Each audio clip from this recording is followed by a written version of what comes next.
ஆத்தூர் அருகே முறைகேடு புகாரில் பணி நீக்கம் செய்யப்பட்ட ஊராட்சி செயலருக்கு மீண்டும் பணி வழங்கப்பட்டுள்ளதை கண்டித்து ஊராட்சி தலைவர் உள்ளிட்ட வார்டு உறுப்பினர்கள் ராஜினாமா செய்தனர்.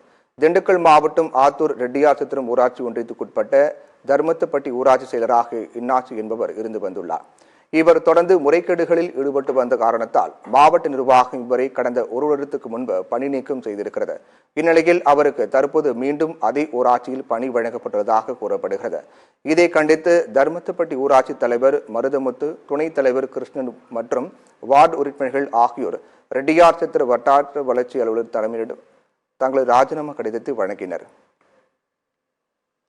நாங்கள் மக்கள் நலன் கருதி தான் அவர் வேணாம்னு சொல்கிறோம். ஏன்னா அவர் இருந்தப்போ எவ்வளோ பிரச்சனை நடந்துச்சு இதுக்கு முன்னாடி இந்த பிடிஓவுக்கு தெரியும், கலெக்டருக்கே தெரியும். நாங்கள் போய் பெட்டிஷன் கொடுத்துருக்கோம்.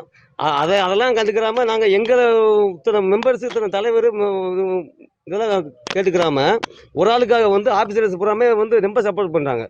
இது மன வேதனையாக இருக்குது. ஏன்னா மக்களுக்கு நாங்கள் ஒன்றும் செய்யலைன்ற பட்சத்துக்கு நாங்கள் இந்த பதவியில் இருக்குன்ற அவசியமே கிடையாது. அதுக்காகத்தான் நாங்கள் ராஜினாமா பண்ணலாம் முடிவு பண்ணிட்டோம். நாங்கள்